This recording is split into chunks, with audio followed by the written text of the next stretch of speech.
Hello everyone, how y'all doing? Welcome to my Inferno build for Lords of the Fallen. Now, this is a build that focuses on high amounts of fire damage from both spells and weapons. And with all that, without further ado, let's hop right into it. So to start things off, we're going to be taking a look at our stats. We have our Inferno up to 75, because it is our primary offensive stat. We want that to be at the second hard cap, that is 75 for maximum damage. Bringing it up any higher isn't going to do us any good. Vitality is currently at 42, giving us 820 health. And endurance is at 20. That plus the Ring of Bones that we'll talk about a little bit later gives us just enough encumbrance to be in medium load.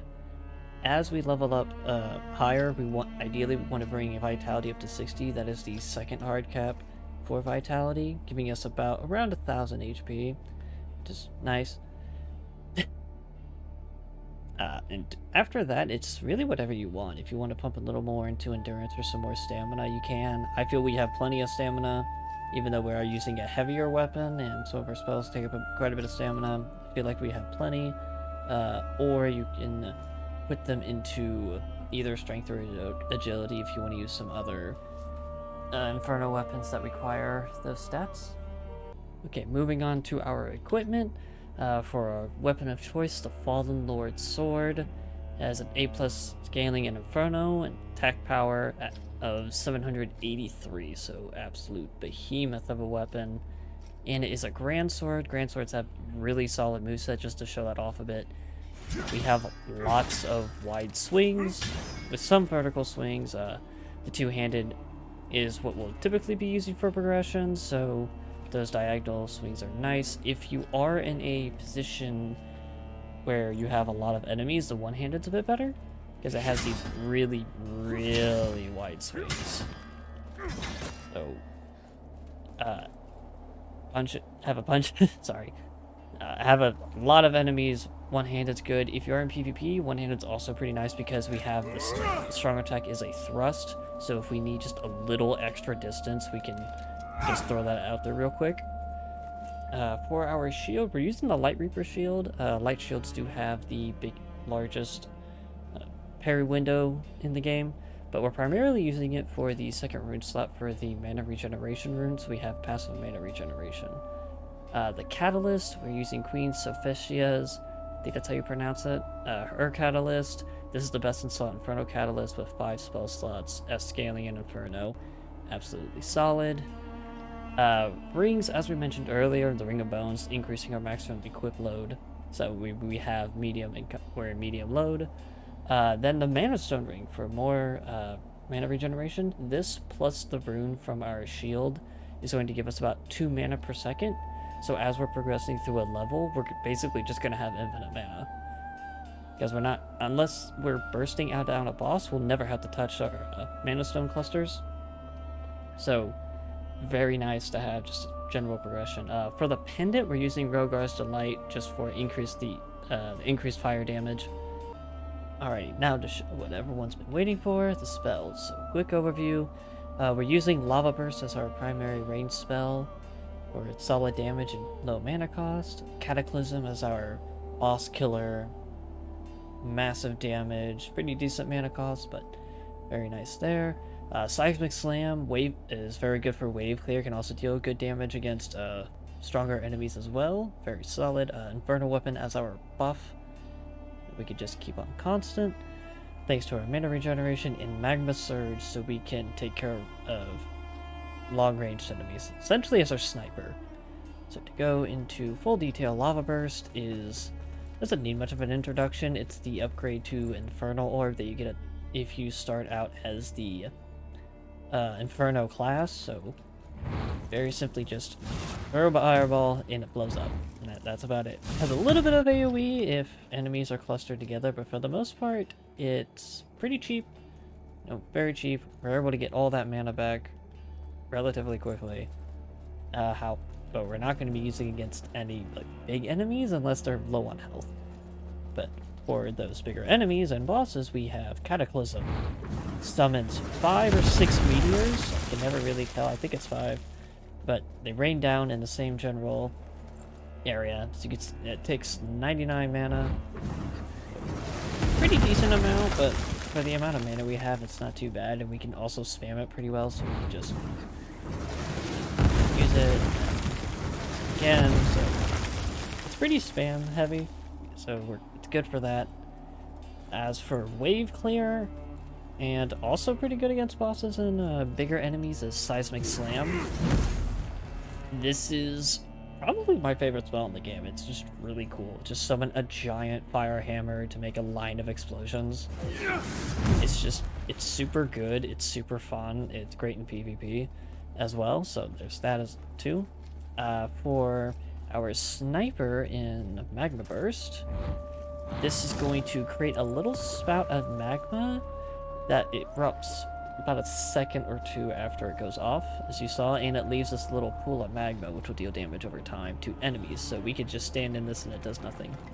Very nice. Other than make us not be able to see. But yeah, so in practice, I don't find this very good in close quarters combat or if an enemy is targeting you, because they have to stand close enough to that. You can see the explosion isn't all that big. But if it's an enemy that's far away that's just standing still, it's going to get obliterated.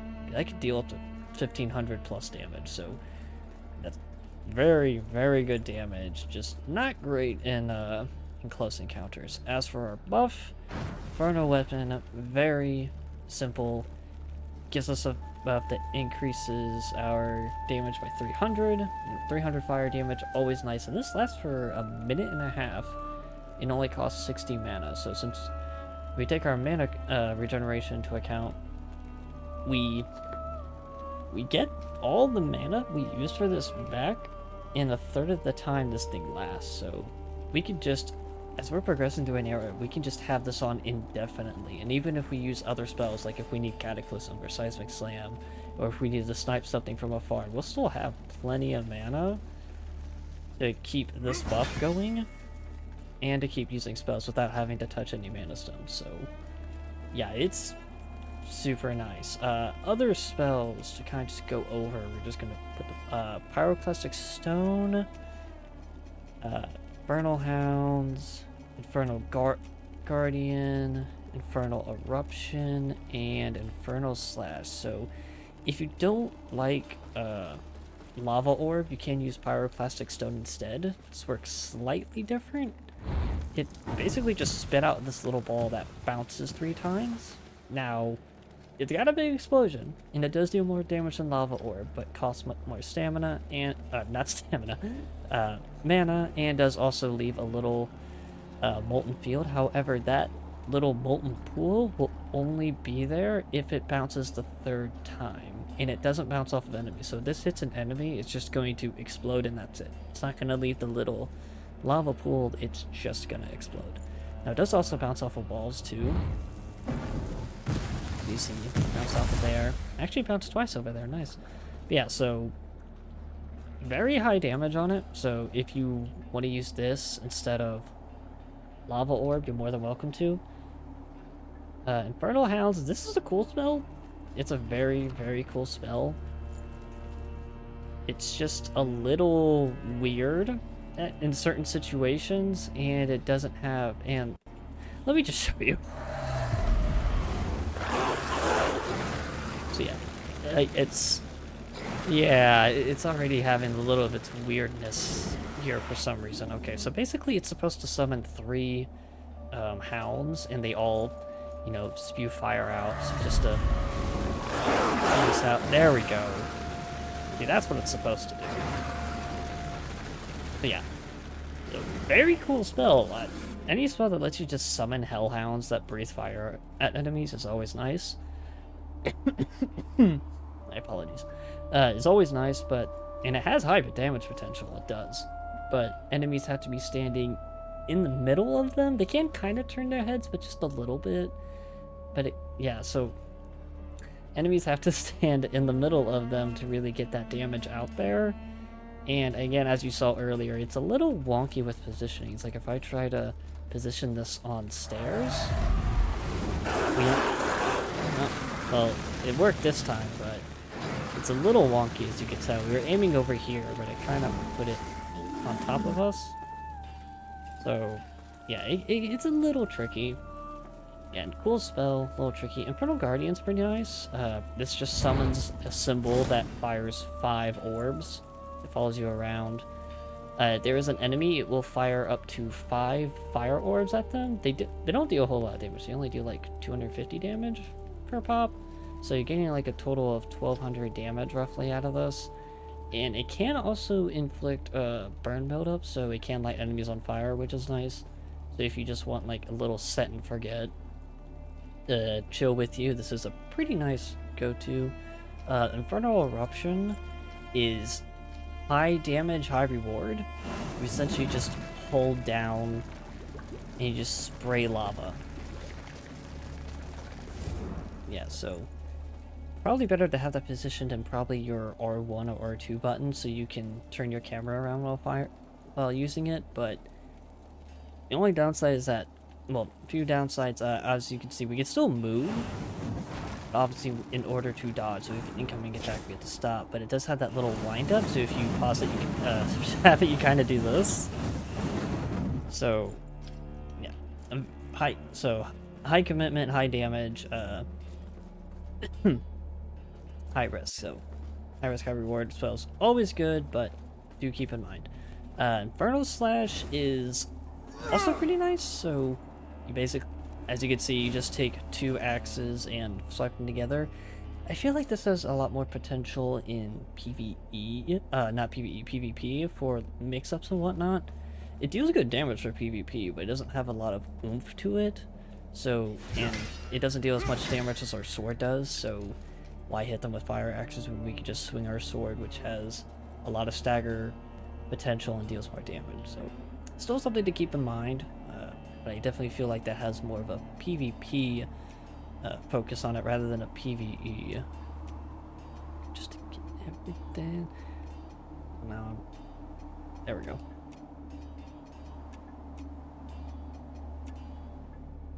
Alright, so last but certainly not least, the fashion. So, for the fashion of this build, I tried to go for a burnt saint or burnt paladin look, which I think I hit the nail on the head with it. Take a look at it. We have Light Reaper's helm, the corrupted cleric's armor, Light Reaper's gauntlets, and Tancred's leggings. So, for the tints, the chest and legs are kept at default because for the legs specifically, if you put a tint on them, it removes the blood stains on the legs, and I like that being there. It helps bring that, you know, that corrupted, almost tarnished feeling to it. And it naturally what is with my throat tonight? And it naturally matches, if I could get just some better lighting, matches with the chest very nicely.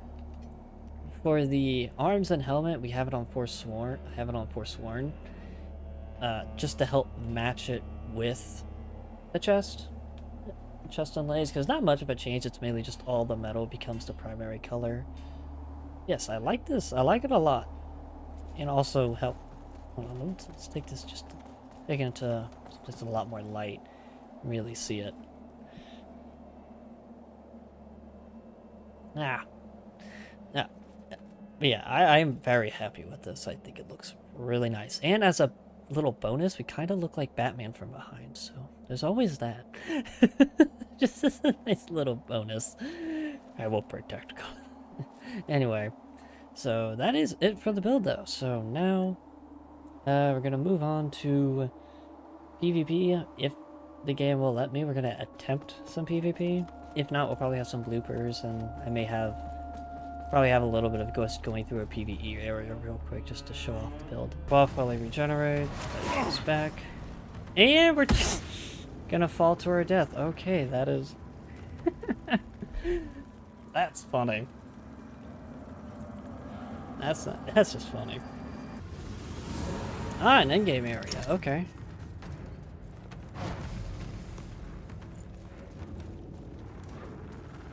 Okay, so he's over here.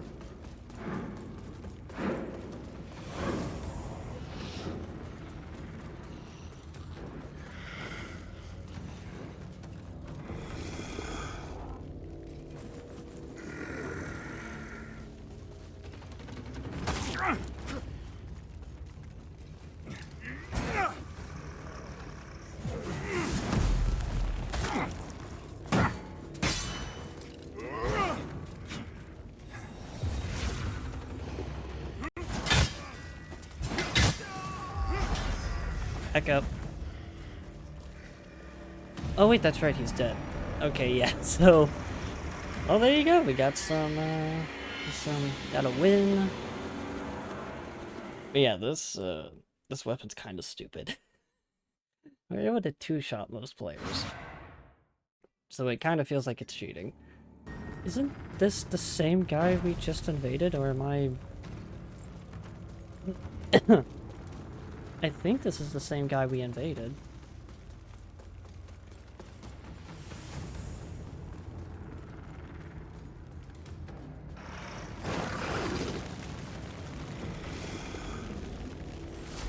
Where is he?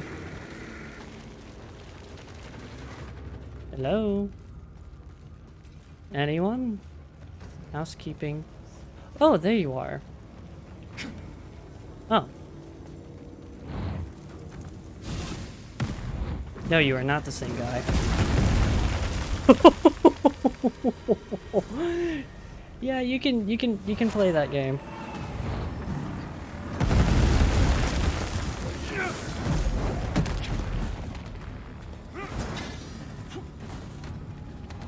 Oh, I wouldn't go that way. There we go. The overhead. The Cataclysm. Oh, those are cool swords. The Cataclysm. Holy shit. Oh, hey, bud. Cataclysm annihilated that guy. Alright, we're gonna give a short little PvE demonstration too, so... Go ahead and get our buff up. A big guy right over here, so we can just use some Cataclysm. Beat each one of those hit. Got like 1200 damage on that. It's like 196 or 169 per. So hold on, we're all the way back here. So let's use our Erupt. Insta kill. That might hit. That hit both of them. Nice. So yeah, very nice. Is this a shortcut? I could have sworn that was a shortcut. Oh, item. Yeah. We just one. Archers are definitely the most annoying thing in this game. Yeah, so we're able to clear our enemies very quickly, very easily.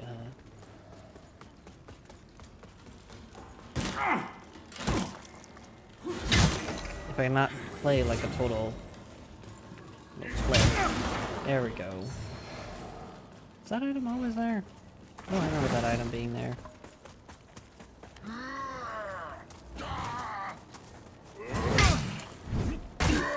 Ah, a console lag.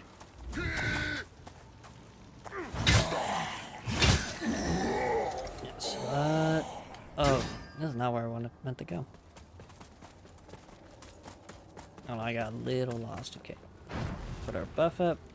So yeah, we have full... Well, we had full mana, even though we used Cataclysm a few times. We used some Seismic Slam.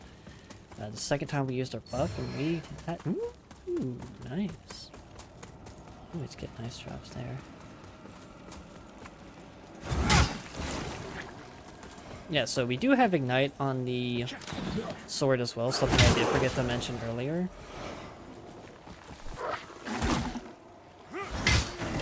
So we have Ignite on this at like, yeah, 300, so we can ignite enemies in about 1 or 2 hits.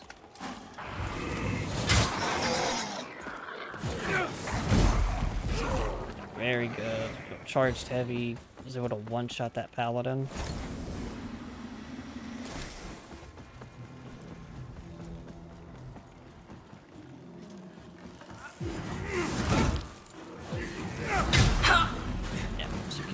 Seismic Slam her. Only downside is that we don't have a whole lot of poise. Even though some of this armor is pretty heavy, so we can get interrupted from a lot of stuff.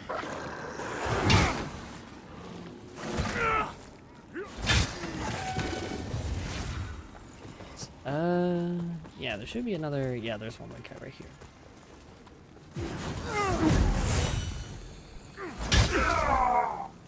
Yeah, give me the goodies. Thank you. Yeah, so buff back up. We got a guy here. These guys are pretty annoying with their shield, but as you can see, Seismic Slam just took care of them. Yeah, another big guy. And he's just dead. Yeah. So we could just cleave right through content very, very easily just to make our way up to the Abbey.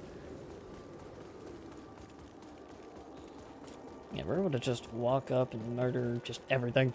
One shot, two shot, don't matter. Whether it's our sword or spells.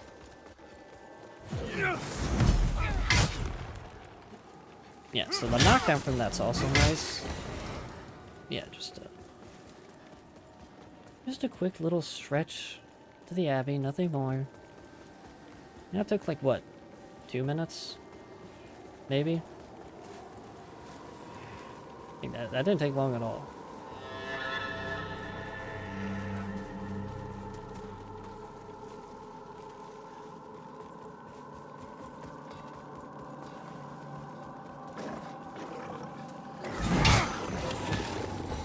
And we're over here at the Abbey. So yeah, that is about it. So let's go ahead. Yeah. So I know I probably said this early in the video. I may have been able to edit it out, but well, let's head back to the hub. Now for a proper outro. So hopefully y'all enjoyed that little showcase. So as you can see in both PvP and PvE, this is an outstanding build with high damage spells and a very grossly overpowered sword. Anyway, but hopefully y'all enjoyed. Hopefully this helps you with your own build crafting. Y'all have a good day and safe travels.